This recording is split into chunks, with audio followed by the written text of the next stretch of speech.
ಒಳ ಮೀಸಲಾತಿ ಕಿಚ್ಚು ಆರುತ್ತಲೇ ಇಲ್ಲ ಯಾಕೆ? ಬಲಗೈ ವರ್ಸಸ್ ಎಡಗೈ ಹೋರಾಟದ ಅಸಲಿ ಕಥೆ ಏನು? ಹೊಸ ಮೀಸಲಾತಿ ಯಾಕೆ ಬೇಡ? ಅನ್ಯಾಯ ಆಗಿದ್ದು ಯಾರಿಗೆ?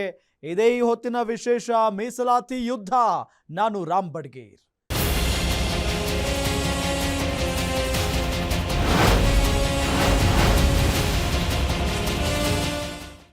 ರಾಜ್ಯದಲ್ಲಿ ಮತ್ತೆ ಒಳ ಮೀಸಲಾತಿ ಕಿಚ್ಚು ಧಗಧಗಿಸ್ತಾ ಇದೆ.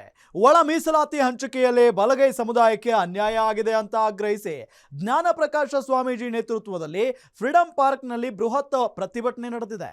ಈ ವೇಳೆ ನಾಗಮೋಹನ್ ದಾಸ್ ವರದಿ ಅವೈಜ್ಞಾನಿಕ, ಅದನ್ನು ತಿರಸ್ಕರಿಸಬೇಕು ಅನ್ನೋ ಒಕ್ಕೊರಲಿನ ಅಭಿಪ್ರಾಯ ವ್ಯಕ್ತವಾಯಿತು. ಅತ್ತ ಎಡಗೈ ಸಮುದಾಯ ಒಳ ಮೀಸಲಾತಿ ಜಾರಿಗಾಗಿ ಪಟ್ಟು ಹಿಡಿದಿದೆ.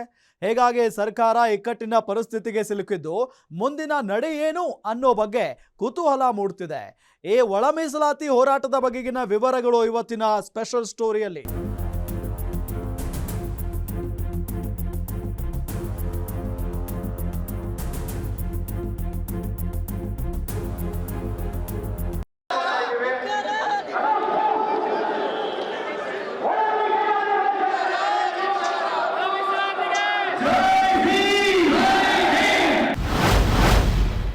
ರಾಜ್ಯ ಸರ್ಕಾರಕ್ಕೆ ಮತ್ತೆ ಎದುರಾಯಿತು ಒಳ ಮೀಸಲಾತಿ ಬೆಂಕಿ.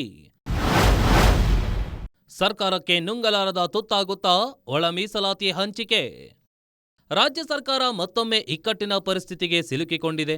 ಒಳ ಮೀಸಲಾತಿ ಹಂಚಿಕೆ ಅನ್ನೋ ಸೂಕ್ಷ್ಮ ವಿಚಾರದಲ್ಲಿ ಸರ್ಕಾರ ತೆಗೆದುಕೊಂಡಿರೋ ಕೆಲ ನಿರ್ಧಾರಗಳು ಅಸಮಾಧಾನದ ಬೆಂಕಿ ಭುಗಿಲೇಳೋಕೆ ಕಾರಣವಾಗಿದೆ. ಈ ಅಸಮಾಧಾನದ ಬೆಂಕಿ ಈಗ ಸರ್ಕಾರದ ವಿರುದ್ಧದ ಜ್ವಾಲಾಗ್ನಿಯಾಗಿ ಬದಲಾಗ್ತಾ ಇದೆ.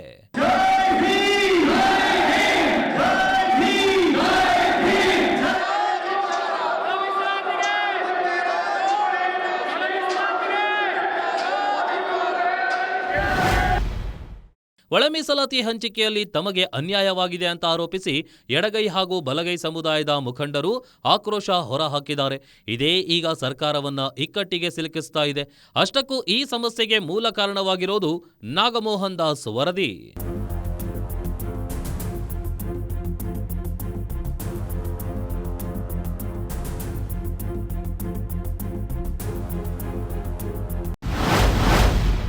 ಒಳ ಮೀಸಲಾತಿ ಕುರಿತು ವರದಿ ನೀಡಿದ್ದ ನಾಗಮೋಹನ್ ದಾಸ್ ಸಮಿತಿ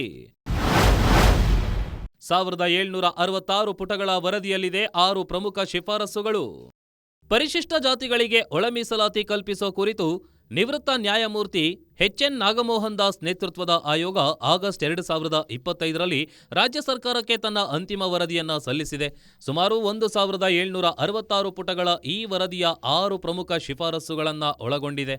ಪರಿಶಿಷ್ಟ ಜಾತಿಗಳಿಗೆ ಸದ್ಯ ಲಭ್ಯವಿರುವ 17% ಮೀಸಲಾತಿಯನ್ನ 5 ಪ್ರಮುಖ ವರ್ಗಗಳಾಗಿ ಹಂಚಿಕೆ ಮಾಡಲು ವರದಿ ಶಿಫಾರಸು ಮಾಡಿದೆ.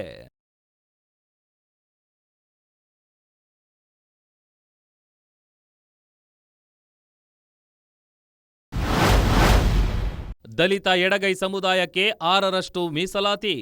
ದಲಿತ ಬಲಗೈ ಸಮುದಾಯಕ್ಕೆ 5% ಮೀಸಲಾತಿ. ಸ್ಪರ್ಶ ಜಾತಿಗಳಾದ ಲಂಬಾಣಿ, ಬೋವಿ, ಕೊರಚ ಮತ್ತು ಕೊರಮ ಸಮುದಾಯಗಳಿಗೆ 4% ಮೀಸಲಾತಿ ಶಿಫಾರಸು. ಸುಮಾರು 40ಕ್ಕೂ ಹೆಚ್ಚು ಅಲೆಮಾರಿ ಮತ್ತು ಕಿರು ಸಮುದಾಯಗಳಿಗೆ 1% ಮೀಸಲಾತಿ.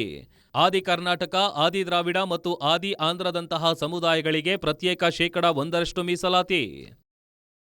ಸಮುದಾಯಗಳ ಸಾಮಾಜಿಕ, ಶೈಕ್ಷಣಿಕ ಹಿಂದುಳಿದಿರುವಿಕೆ ಮತ್ತು ಸರ್ಕಾರಿ ಉದ್ಯೋಗಗಳಲ್ಲಿನ ಪ್ರಾತಿನಿಧ್ಯದ ಆಧಾರದ ಮೇಲೆ ಈ ವರ್ಗೀಕರಣ ಮಾಡಲಾಗಿದೆ ಅನ್ನೋ ಮಾಹಿತಿ ನೀಡಲಾಗಿದೆ. ಕರ್ನಾಟಕ ಸರ್ಕಾರವು ಕೆಲವು ಸಣ್ಣಪುಟ್ಟ ಮಾರ್ಪಾಡುಗಳೊಂದಿಗೆ ಈ ವರದಿಯನ್ನ ತಾತ್ವಿಕವಾಗಿ ಅಂಗೀಕರಿಸಿದೆ. ಇದೇ ಅಂಶವೇ ಈಗ ಅನೇಕ ಪಂಗಡಗಳ ವಿರೋಧಕ್ಕೆ ಕಾರಣವಾಗಿದೆ. ಇದರ ಜೊತೆಗೆ ಸರ್ಕಾರ ಕೈಗೊಂಡ ಒಂದು ನಿರ್ಧಾರ ಕೂಡ ಸಮುದಾಯಗಳ ಆಕ್ರೋಶಕ್ಕೆ ಕಾರಣವಾಗಿದೆ.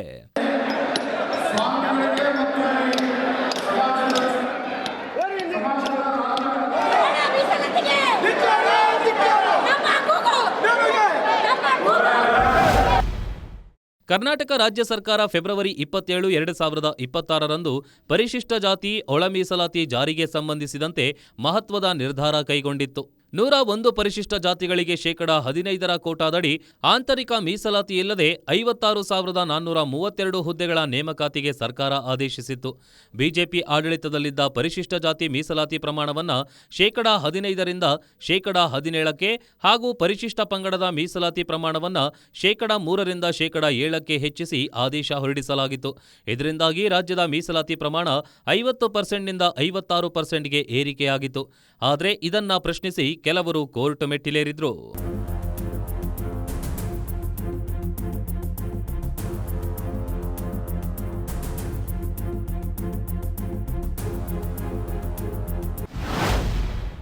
ಹೌದು, ಮೀಸಲಾತಿ ಪ್ರಮಾಣವನ್ನ 50%ಗಿಂತ ಹೆಚ್ಚಿಸಬಾರದು ಅನ್ನೋ ಸುಪ್ರೀಂ ಕೋರ್ಟ್ ತೀರ್ಪೇ ಇದೆ. ಈ ತೀರ್ಪಿನ ಉಲ್ಲೇಖ ಮಾಡಿದ ಕೆಲವರು ಹೈಕೋರ್ಟ್ ಮೊರೆ ಹೋಗಿದ್ರು. ಇನ್ನು ಪರಿಶಿಷ್ಟ ಜಾತಿ ಪಟ್ಟಿಯಲ್ಲಿರೋ 101 ಜಾತಿಗಳನ್ನು 3 ಗುಂಪುಗಳಾಗಿ ವರ್ಗೀಕರಿಸಿ ಶೇಕಡ 17ಕ್ಕೆ ಅನುಗುಣವಾಗಿ ಒಳ ಮೀಸಲಾತಿ ಕಲ್ಪಿಸಲು ರಾಜ್ಯ ಸರ್ಕಾರ ಹೊರಡಿಸಿದ್ದ ಆದೇಶವನ್ನು ಪ್ರಶ್ನಿಸಿ ಕೆಲವರು ಹೈಕೋರ್ಟ್ ಮೆಟ್ಟಿಲೇರಿದ್ರು. ಈ ಆದೇಶಕ್ಕೆ ಹೈಕೋರ್ಟ್ ತಡೆಯಾಜ್ಞೆ ನೀಡಿದ್ರಿಂದ ಎಲ್ಲಾ ನೇಮಕಾತಿ ಪ್ರಕ್ರಿಯೆಗಳಿಗೆ ತಡೆ ಬಿದ್ದಿತ್ತು. ಇದಕ್ಕೆ ಕಾನೂನು ಬಲ ನೀಡಲು ಕರ್ನಾಟಕ ಅನುಸೂಚಿತ ಜಾತಿಗಳ ಕಾಯ್ದೆಯನ್ನ ಸರ್ಕಾರ ಜಾರಿಗೆ ತಂದಿದೆ. ಆದರೆ ಪ್ರಕರಣ ಹೈಕೋರ್ಟ್ನಲ್ಲಿರೋದ್ರಿಂದ ಹಿಂದಿನಂತೆ 15%ನಷ್ಟು ಒಳ ಮೀಸಲಾತಿ ಪ್ರಕಾರ ಹುದ್ದೆಗಳನ್ನ ಭರ್ತಿ ಮಾಡಲಾಗ್ತಾ ಇದೆ. ಇದೇ ಈಗ ಸಂಘರ್ಷಕ್ಕೆ ಕಾರಣವಾಗಿದೆ.